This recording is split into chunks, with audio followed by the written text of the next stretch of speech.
So, welcome back. I think everyone, apart from Amanda's, who was here last week.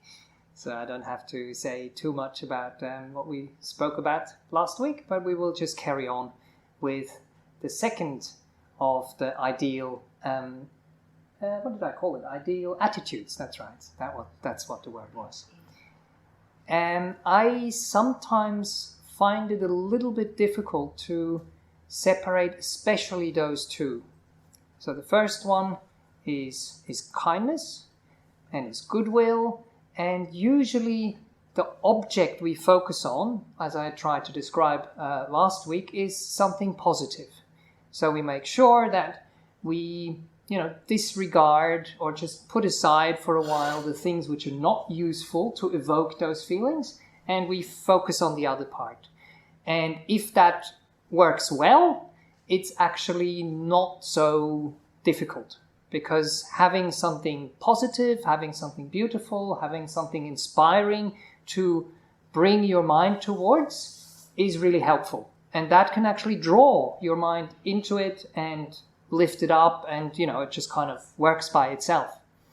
Now with the next one, which is called Karuna in Pali, in the old Indian language, is not, the trigger for it is not goodwill, like saying, may you be healthy, may you be happy.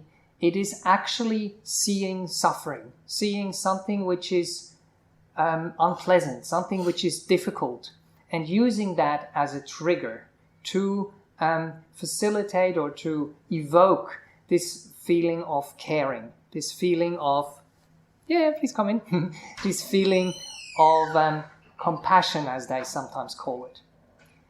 Now, what I feel is tricky about this is because it is a negative feeling, because it is a difficult feeling, we can get caught up in that rather than in the care and the kind of sympathy or the hope that we want to tap into, which I feel is very similar to what we discussed last week. But basically, what we are saying, if you want to put it in a phrase, is may you not have suffering. May you not be ill. May you not feel unsafe. So it's like a negative. So with metta, it's kind of on the other side. You are taking the positive aspect. So when you say, may you be healthy, you focus on the health. You focus on, hopefully, the health which is present in a person. But sometimes you are faced with a situation where you actually have sickness. And you can't, you can look away, but it's not really so useful to do that. So you have to find different ways of dealing with this. And it might also happen, as you might remember from last week, we had these similes where you have, the cloth, which is nice in the middle and not so nice in the outside. You have the pond, which is overgrown and you can just kind of sweep it away. Then the more difficult one, where you have the hoof print with a little bit of water, you have to be really, really careful, but there's still some pure, clear water that is easily accessible. But now we come to the situation where it's not present, or it's very, very difficult to see or to perceive or to get in touch with it. So you just see this, sheer suffering, for example. And then you kind of have to switch perspective and use all the resources that you can. And what I found interesting is we were talking about TV series with the monks recently. I don't know how we got there, but for some reason we got to the song of Knight Rider or something, and because of Knight Rider and Baywatch, MacGyver came up, and we talked about MacGyver, for a minute or so. And I just, as I told you last time, I have what is happening for me, made the teaching in the back of my mind, and I was like, this is an opportunity. This is like MacGyver. You come into a really difficult situation and all you have is like, a rubber band, a chewing gum and a ballpoint. And you somehow have to make it work to solve the problem of suffering, the problem of something is not nice. So you have to become more creative. So maybe I will read out to you the simile that is used. I'm going to read it out this time because it's a bit more complex. It has so many things in there. And that is what you can do when you come into a situation with a person who is really, really difficult. And it's really hard to perceive the good part. And it says, suppose a person was traveling along a road and they were sick, suffering, gravely ill, and it was a long way to a village, whether ahead or behind, and they didn't have any suitable food or any suitable medicine, or a competent carer, or someone to bring them within a village. Then another person traveling, that would be us, along the road sees them and thinks of them with nothing but compassion, kindness, and sympathy. Oh, may this person get suitable food. May this person get suitable medicine, or a competent carer, or someone to bring them within a village. Why is that? So that they don't come to ruin right there. So we have to basically see a situation and then be a bit imaginative and see something which I like to call potential. So see the seed which is in that person. See the seed which is in that situation. Even though it's not obvious, even though you can't see what is in the seed, but it's there. And you take that seed and put it in the right environment, give it the right nourishment, protect it, give it water, give it soil, and then something beautiful will grow out of that potential. So it's the potential of hope. It's the potential of help. It's the potential of health. And often we do get in situations where we can't really help. We switch on the TV, we read the news or whatever, and we see a war in a country which is horrible, the things that we are exposed to. And it's so easy to get caught up and carried away by those negative feelings, by resonating with the suffering. And Karuna is not resonating with suffering. Karuna, care, is having that as a trigger, but then resonating with this beautiful quality of care, of wishing that the war, of wishing that this destruction, of wishing that this pain can be alleviated, that there is some moments of respite for those people, that they will find a village, that they will find medicine, that they will find a suitable person who can help them, that they will find some teachings, some things that inspire them, something that can uplift them even though they're in a really, really difficult situation, to just remove them from that situation, so to speak, even if it's just for a short period of time. So, and one other thing that I have done over the years is try to have little teaching tools. And one of them, which came up a couple of years ago, I think it already is the acronym CARE. And I wanted to go through that with you to describe a little bit more what that care, what that sympathy, what that connecting and being with another person or with whatever arises can be. One thing that I forgot to mention before is, so even if someone is suffering, even if someone is really ill, even if we can't do anything physically or, really change the situation, even just coming into the situation, being there with them, giving them the feeling that they're not alone is something which is really, really helpful and really, really powerful. But anyway, let's start with the acronym CARE. So the C stands for courage and also connection. So if there is suffering, if there is something unpleasant, we will automatically want to move away from it, turn away from it, have fear of being overwhelmed or of just not liking the feeling that arises with it. So of course we want to be careful and make sure that we are stable enough and feel safe enough that we can do all these things, but we can bring up the courage to put ourselves in a safe place where we feel okay And from that place, have the courage to open up, to resonate, but kind of from a distance. So you're still in that safety. I often describe that it's like when a storm is coming past.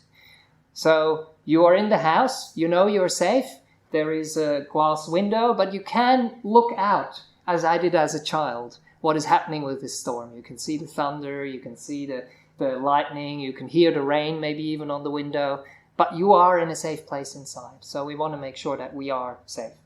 But that we have the courage to turn towards, have a look, and actually try to understand what is there. And when we do that, we actually connect with that other person, and connection is really important. Or we connect with that feeling within ourselves, in our minds or in our bodies, and that way we can get to know it. That way we can make friends with it. That way we can realize that it fluctuates, that it becomes stronger sometimes, that it becomes weaker sometimes, that there is things we can do to quieten it down, or to make it less of a problem. So first one, courage and connection. Then the next one, which kind of goes into the same understanding of this, is the A of acknowledgement and of accepting. So we do talk a lot about letting go in meditation and in day-to-day life and in Buddhism altogether, and you know, it's a good idea, it's a good concept, but if we let go without accepting something, we're actually pushing it away. And when we're pushing something away, it doesn't go away. It feeds the energy of it. And the example that I often bring up is Laurel and Hardy. There is this sketch where they get like a sticky tape or something stuck to their hand. And they're trying to get rid of it, and then it jumps from one hand to another part of their body, and they shake this, and it's just the whole sketch is just that. And that kind of reminds me of what we are trying to do. It's not letting go. Letting go is accepting, seeing what is there with an open hand, without grasping it or without trying to push it away, and then let it go its own way. Or even just, if we can, sometimes turn our hand around, and if it's not sticky, it will fall out of the hand. But we are not pushing it away. We're not trying to get rid of it, because that is what increases its power, increases its energy. So we want to make sure that that energy, the negative energy, is not entertained and made stronger. So accepting and acknowledgement is very important. Also, the other idea of suffering, sometimes we don't want to see what is there. Sometimes we don't want to acknowledge that there actually is a problem, that we are sick, or that there is something wrong, or that something is not quite okay. And if we don't accept that, if we don't see that, we can't find a solution, because we haven't really understood what it is about. And the other accepting part there is as well that we realize that suffering is part of life. That the Buddha has taught this as his first noble truth, and that it is normal when we suffer at times. It's normal when we are happy at times, it's normal when everything is going well, great, but it's also normal if it doesn't. There's nothing wrong with us. It's nothing wrong with the world. It is just like that. Then the R stands for resources and for reassurance. So we get into a difficult situation, and often we feel hopeless, or we feel overwhelmed, or we feel like we don't know what we can do with this. So we have to find resources. We have to find resources within ourselves. We have to find resources outside of ourselves, people, things, habits that we can develop. And that will give us some reassurance. And that reassurance is what I spoke about before. So even if someone just comes and visits someone in hospital and acknowledges this is a difficult situation, without being scared, without running away, just wanting to be a friend and letting them know, it's okay. I'm here for you. You're not alone. I'm happy to help out. But I might not have the solutions. I might not know how to help you. But I'm here. And we are together, and we can, solve this together, or we can walk through this together, and it will change. So that's the reassurance and the resources part. And then we get to the E of energy and of empowerment. So before, what disempowers us is the negative energy of all this, that we are often feeding. Now we want to make sure that we don't feed that negative energy and that we feed the positive energy, that we feed the potential that I was talking about before, that we empower a person in that situation. Because very often Karuna is used as like trying to help someone as well. You get in a situation and you're on the other end where you have some resources and you're fine, but you want to make sure that you don't fall into controlling the other person or telling them what to do or trying to micromanage the situation or whatever. You just want to be there and care. You don't want to control. You don't want to push them around. So you want to make sure that they can find their own energy again, that they can find their own empowerment to get out of that situation. Because otherwise you might end up in a difficult, It's not a relationship, but it's a difficult kind of reinforcing mechanism where you are the fixer, where you are, say, in a role as the parent, for example.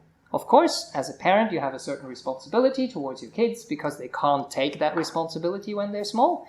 But then they become older and make their own experiences, and you want to trust them and you want to give them, empower them to solve their own problems on some stage. That you don't have to run in there as a parent all the time and watch what they're doing and try to control them, even though it's like a kind controlling and you really want to help them. But if you really, really want to help them, the best thing you can do is trust them, that they have heard enough. Have a relationship that is so good that they know if they are in trouble, if they need help, they can come and get the help. But you don't have to kind of force feed it to them, if I might be using that word. So that's the kind of acronym that I came up for this care principle. I hope that makes sense. And I hope that is more or less what I was trying to say. Let's see if there is anything else that comes up. No. Is there any questions right at this point that anyone might have about anything I've said? No? It's all good? Yes, please. I think a few months ago we went through all that, what you had just mentioned. Okay. When Kim's mother was dying. Yes. And then the Buddhist Society, Ajahn Brahm and the monks came to visit my mother-in-law. Yes. It was very powerful. It was exactly that. Yes. Yeah. Presence is very, very powerful. We often think we have to do, we have to manage, we have to solve. And there is a place for that. But if we are in a frenzy, if we are not stable, if we are not wise, if we are not grounded, we don't make good decisions. Even though we make a lot of decisions and we think, oh yeah, I'm doing a lot. But we might sometimes realize that we are doing this because we're afraid. And we're trying to cover up that fear that might be there. But if we have the trust, or if we have someone who can come in and hold the situation for us, where we can just kind of step back and just be there with that person. And I had all these things happen for me with my mom as well, you know. I mean, you have situations where something happens and you're not prepared for it. And you think like, oh, what's going to happen? Is she going to die now? Is it going to be on my shift, or is it my responsibility? Is it, you know, that of course comes up. But it's so important to realize that we don't have that much control as we think we do. And when we are there, when we're present and when we are caring, the likelihood of actually doing the right thing, of feeling the signs of what is there, of seeing the people that are available to help is much larger than when we are overwhelmed, when we are problem solving, when we are just managing, basically.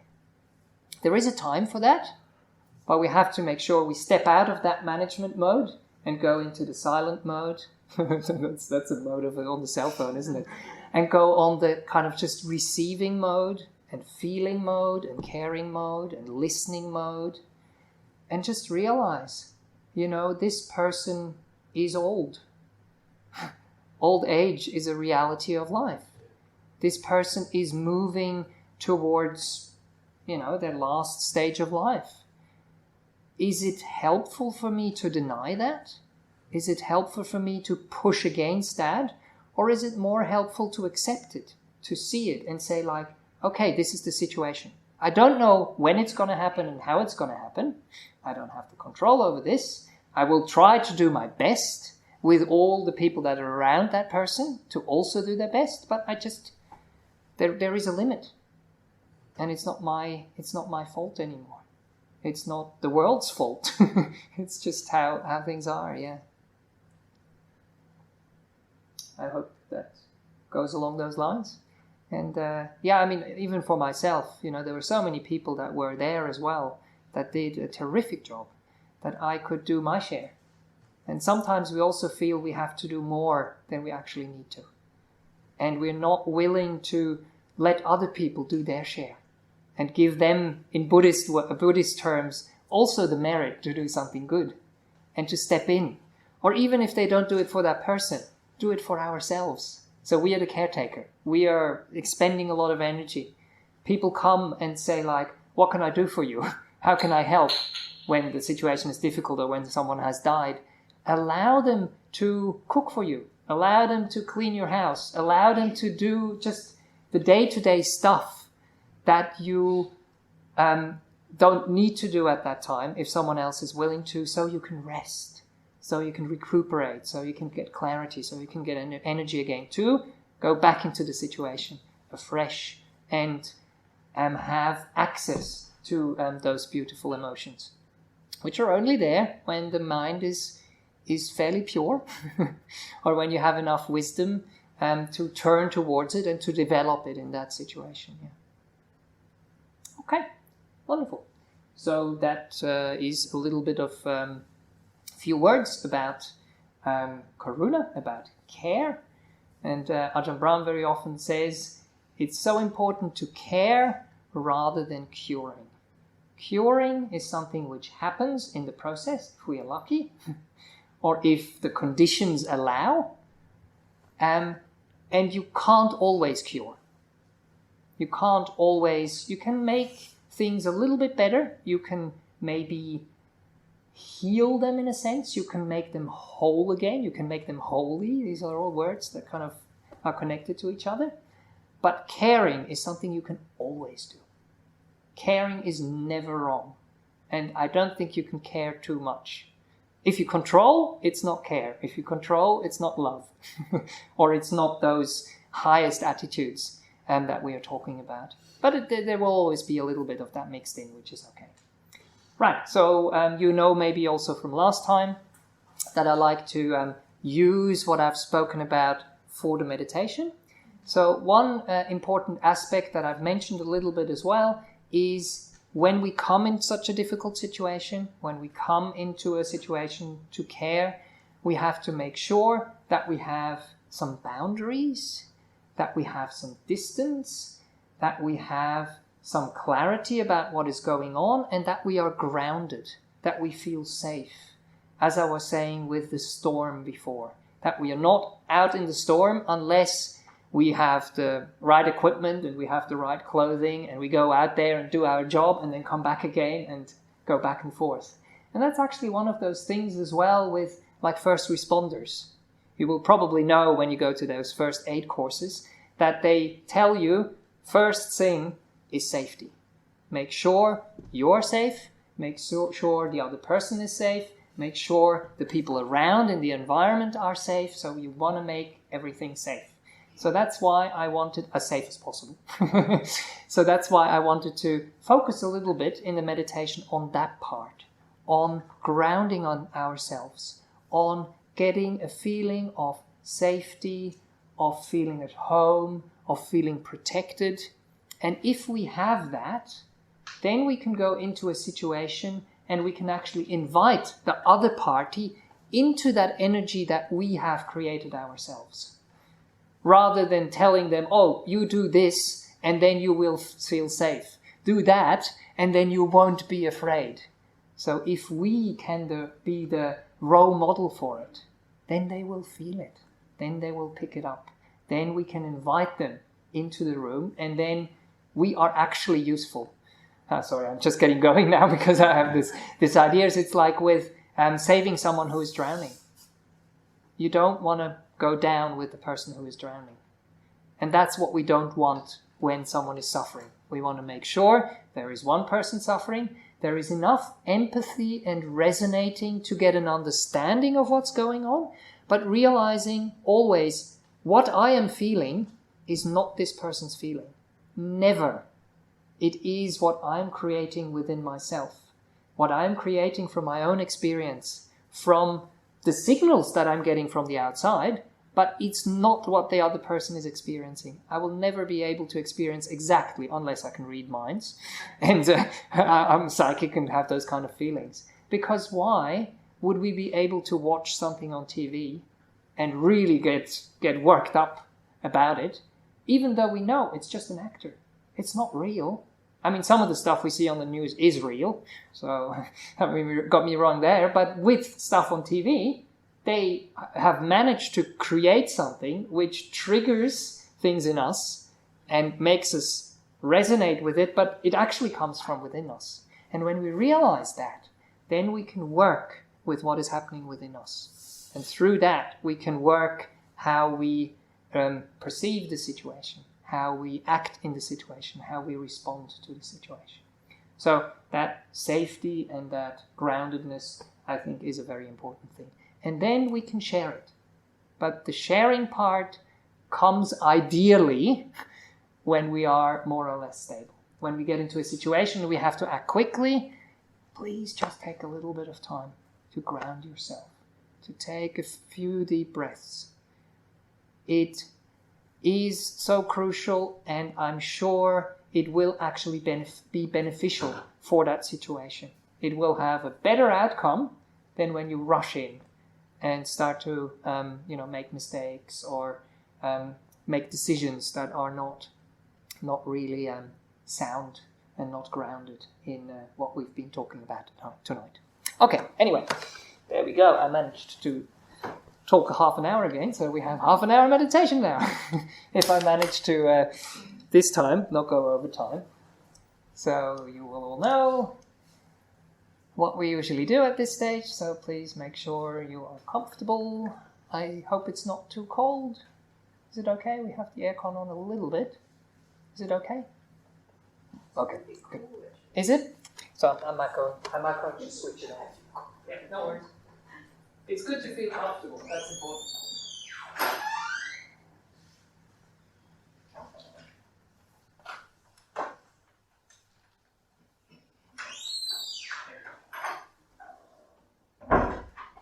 Don't want to be shivering in meditation. We cool everything down, but yeah, in a different sense. Alright, very good. So find a comfortable position and close your eyes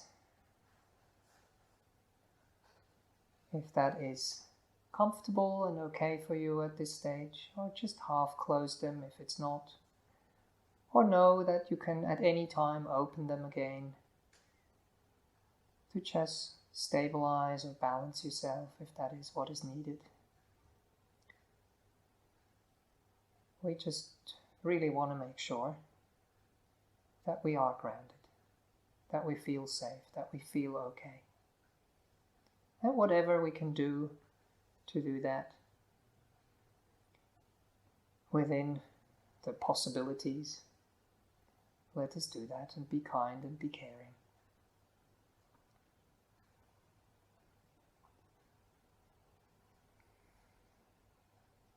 Maybe also allow yourself to take a few deep breaths in the beginning.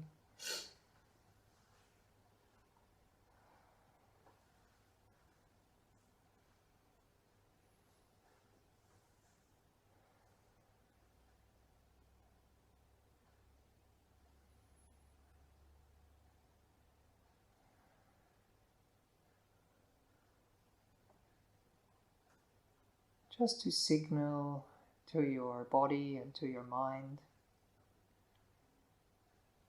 that now it's time to wind down a little bit, to withdraw from the world out there, and to go inwards.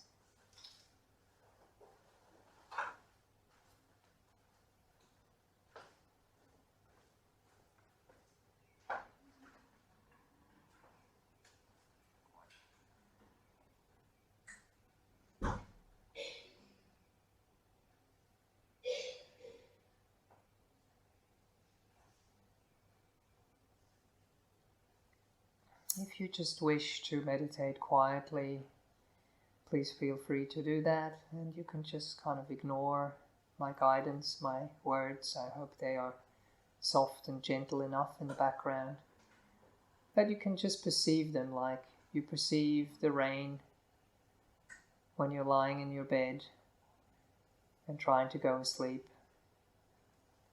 So it doesn't disturb you, so it's just like a background noise. But if you wish to come along, I invite you to imagine that you're like a tree.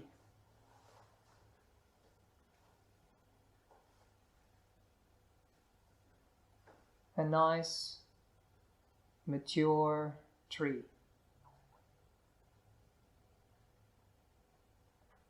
With a good root system, with a nice solid trunk,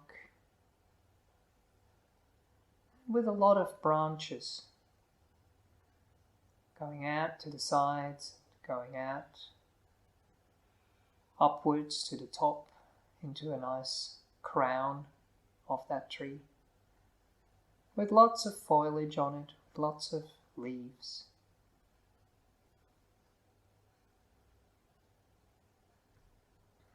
And then see if you can connect with this feeling of groundedness in your feet.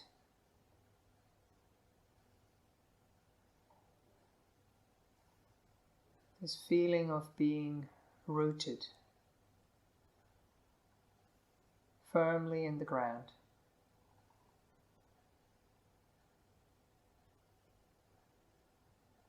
Being supported, being carried by the ground.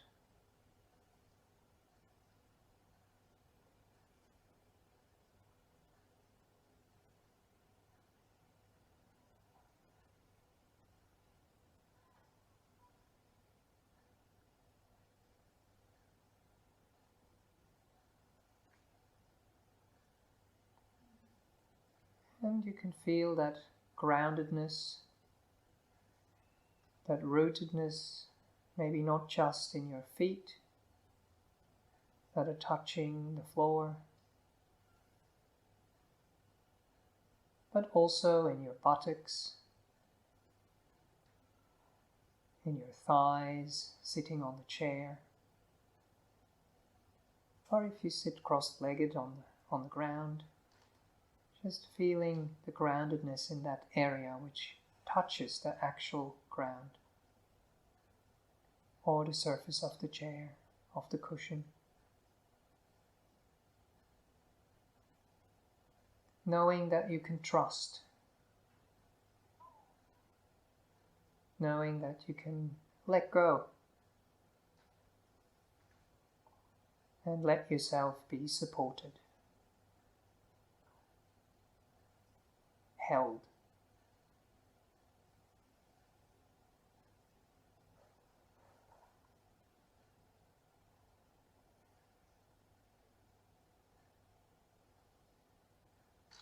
Hopefully you can feel the relaxation and the ease which sets in if you can connect to that feeling of groundedness, being reassured, being carried, being held.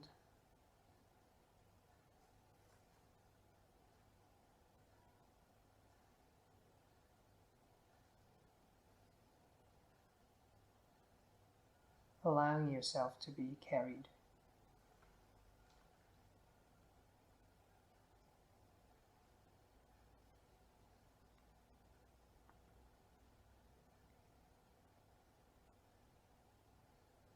And then you can move upwards into your hips and into your belly, to the lower back, the sides of your torso, upper part, the rib cage, in front and on the back, all the way to your shoulders,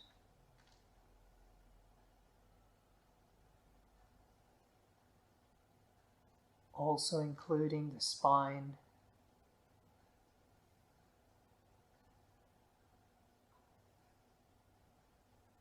which naturally grows upwards like the tree does.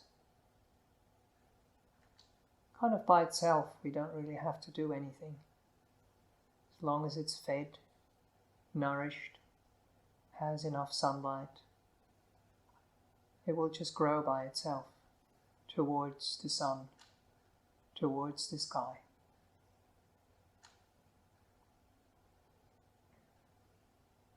You can feel that you have a strong back, just like that tree which has been around for a long, long time, has a strong trunk.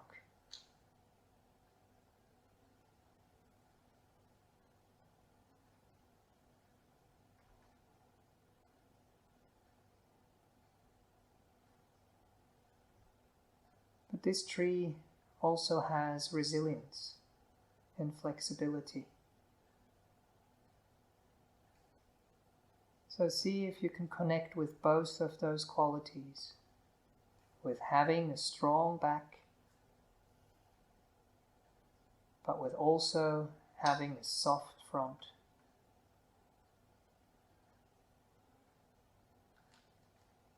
Being receptive, being open, being flexible.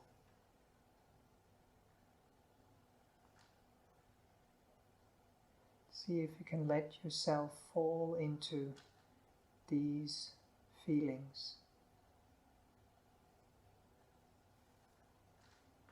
Bring life into this imagination that we're doing together.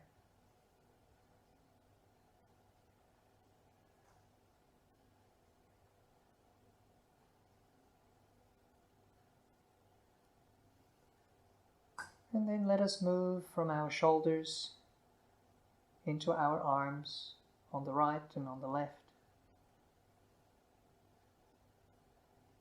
into our elbows,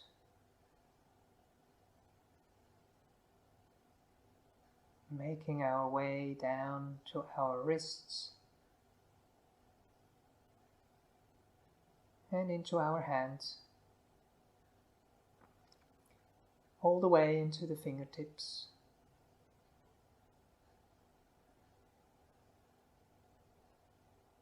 And you can imagine that this is just like the branches of this magnificent, old, beautiful tree.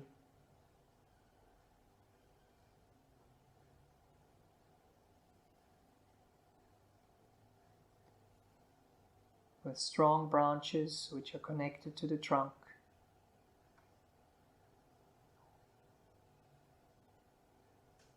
And branch out into smaller and smaller branches that are more sensitive, more receptive, and more flexible.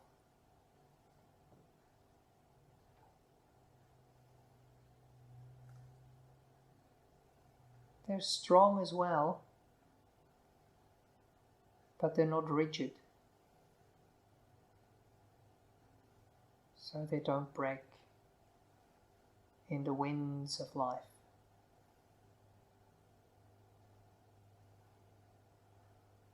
So the wind can just sway this tree a little bit, And it can just move through the branches freely, touching them, moving them a little bit, but not taking away the groundedness, the connection to the tree, the inherent stillness of them when the wind subsides.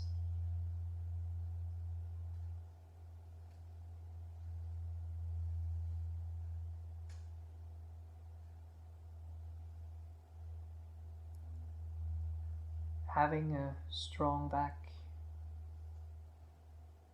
strong arms and legs,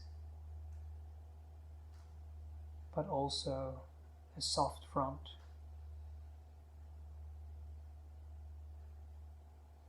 Flexibility, resilience.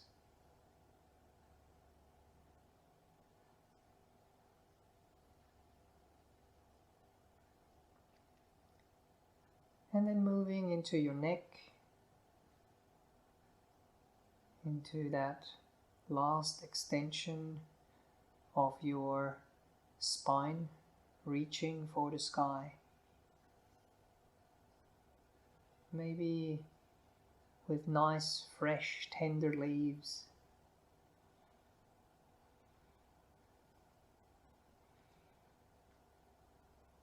Like your head, the crown of your head,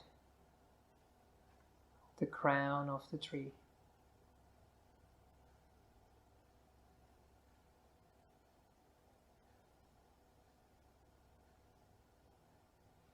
Again, not rigid, not controlling in any way. It just grows by itself. And it's flexible enough to just go with the flow, sway in the wind.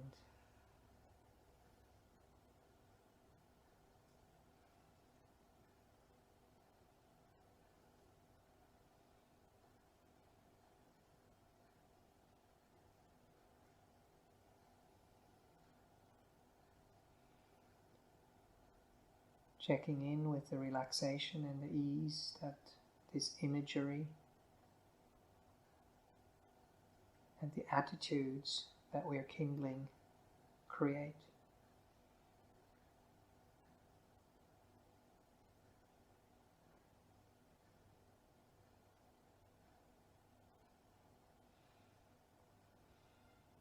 And maybe just putting your attention, your kind and care attention onto your face for a little while. It's like the tips of those freshest leaves at the top, which are very sensitive.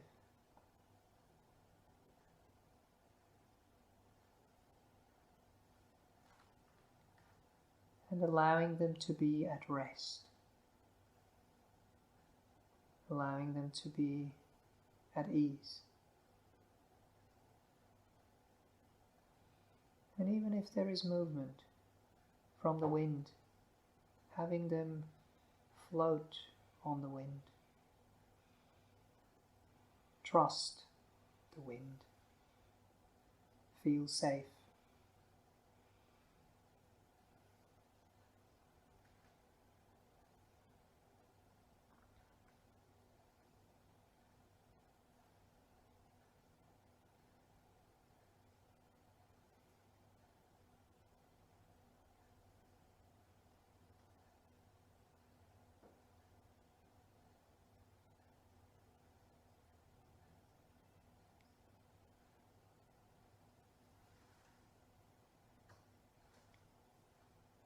And then maybe turn to your whole body,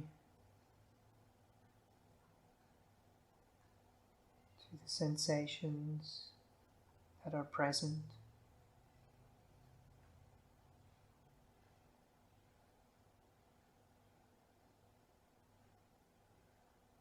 To hopefully a feeling of ease and relaxation.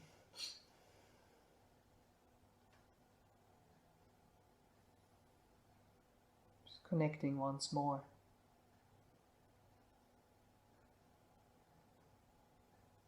to this imagery of the tree, which is grounded, which is stable, which is strong, but which is also soft, which is also gentle, which is also receptive.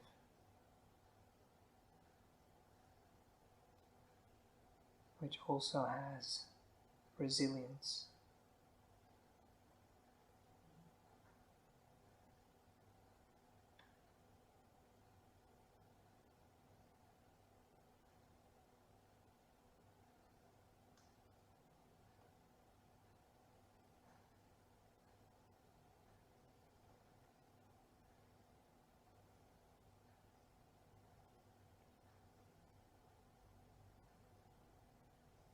And see if you can just allow your body to fade into the background.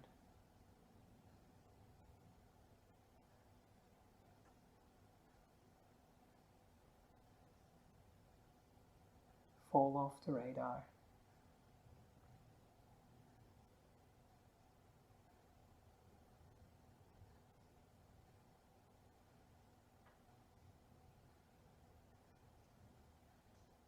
Just let it be.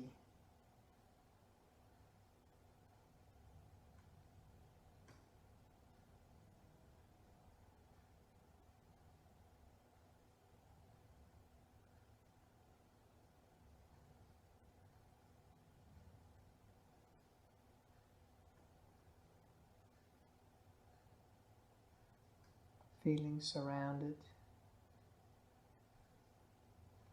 feeling held, feeling protected,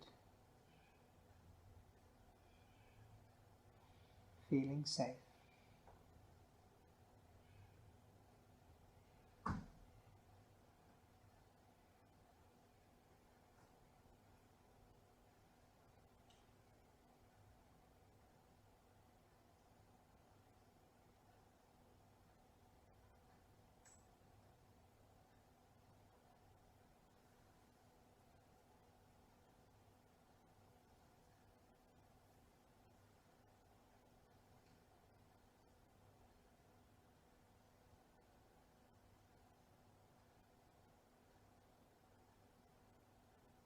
Seeing if you can just hang out here.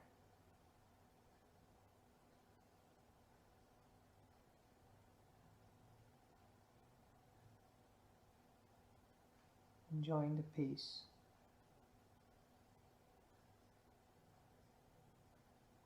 Enjoying the silence.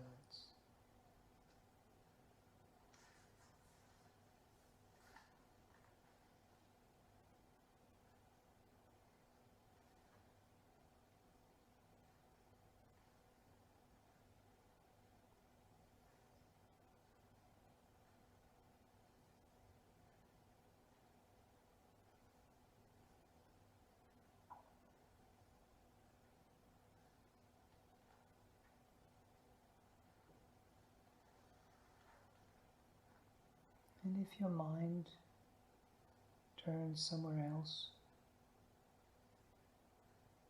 your body or thoughts kind of ask for your attention, see if you can just bring up this feeling of the tree again. Connect with it. Rest in it.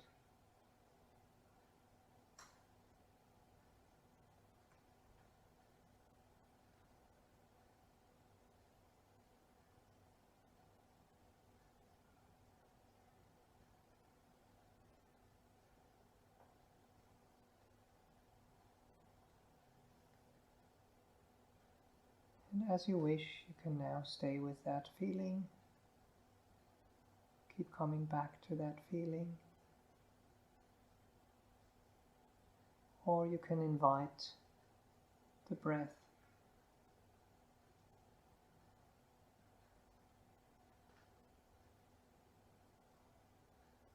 connect to the breath. Gently going in, gently flowing out.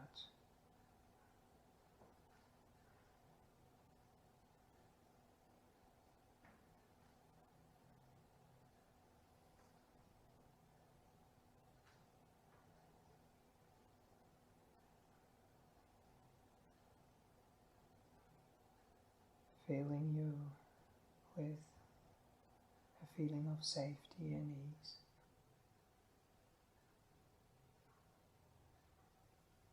Allowing you to let go and settle even further, even deeper.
Hopefully you were able to create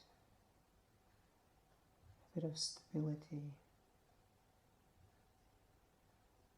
and ease and groundedness by now.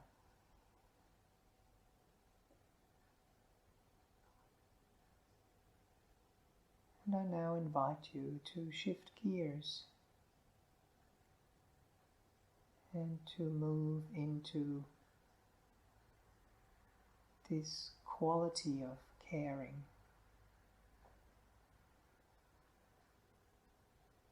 this quality of wishing that any suffering, that any disease, that any problem might be freed, might be calmed, might be accepted.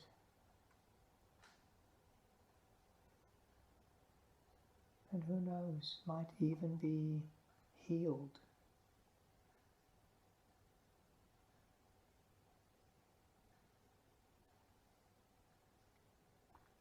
And for that part, you can imagine that you have this most beautiful, fluffy, cozy, white blanket, which is just so nice, warm and snug.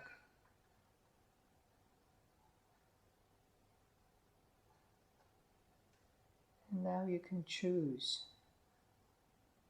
something within your body which might cause you some suffering, which might be problematic,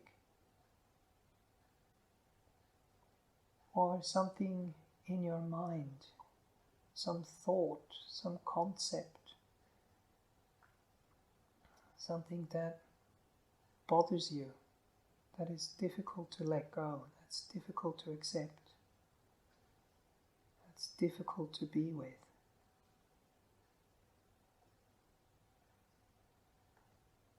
And then you take that beautiful white fluffy blanket and wrap it all around that part of your body or that part of your mind.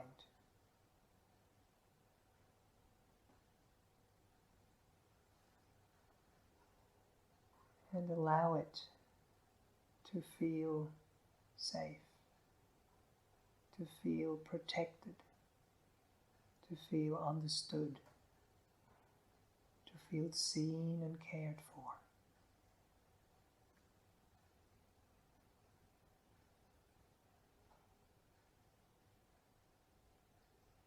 So that it can soothe it.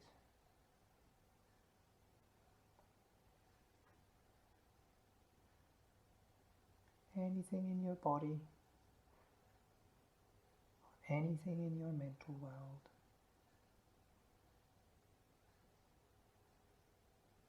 that has been troubling you or is troubling you right now. Envelop it with care, with warmth.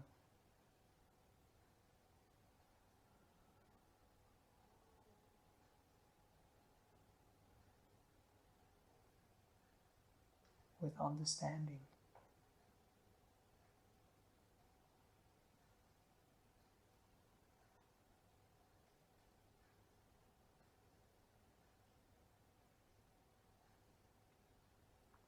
And thereby kindling the potential for healing, for change, for empowerment, for release,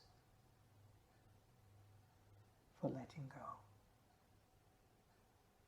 for peace.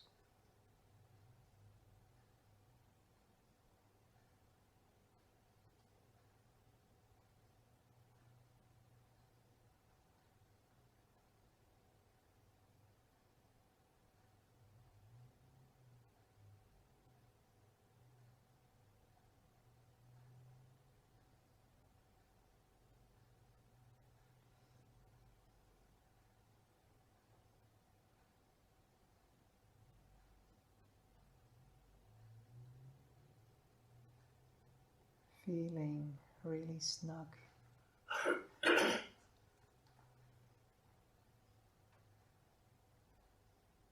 Feeling safe and protected.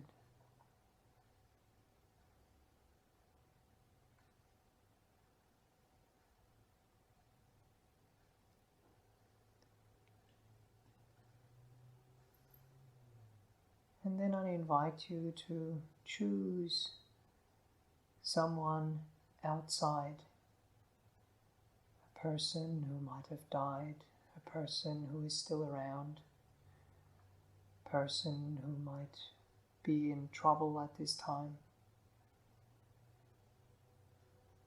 in hospital and pain, with mental anguish.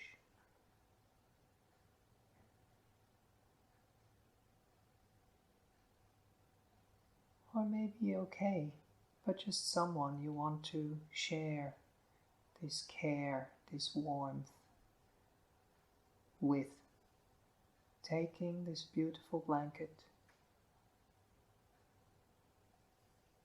and wrapping them into it, embracing them with it.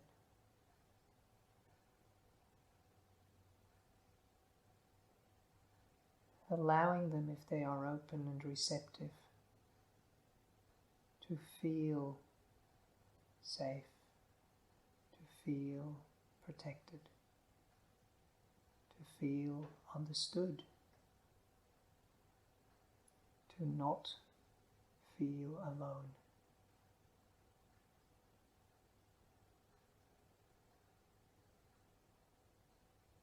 Feel deeply cared for and seen.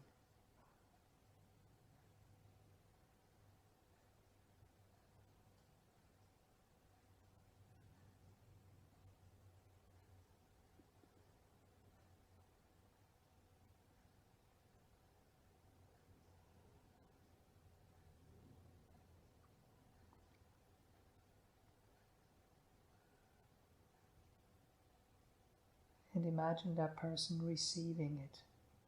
Maybe see their relief, see their happiness, see a smile on their face, see their shoulders drop, see their tension or sickness seep out of their body, seep out of their mind.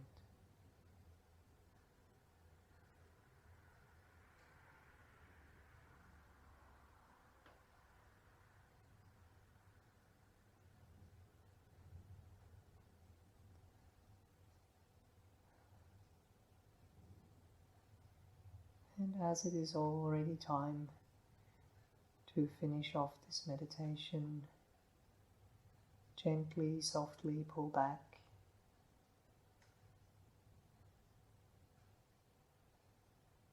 Arrive back in your body, in the sensations and feelings in your body.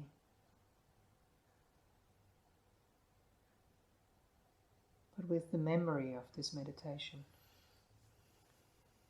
with the knowledge that you can always come back to the strength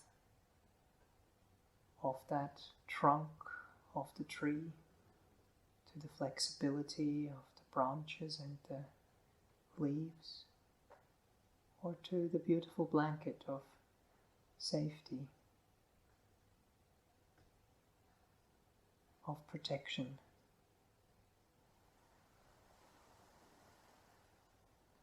As the bell, the singing bowl will slowly take you out of meditation.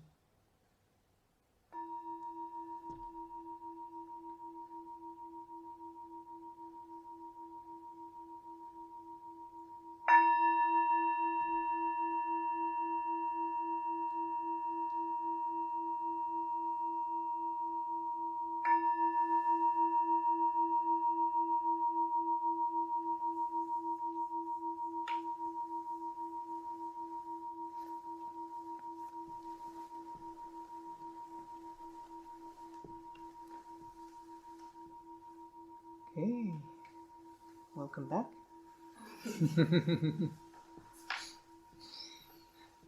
I just have too many things to talk about. We are already at the top of the hour we have together here. So thanks a lot again for coming along. There isn't anything in the room, in the group right now that someone would wish to ask or mention. Oh, good. We might as well call it an evening then. Please be safe, be protected, and be well.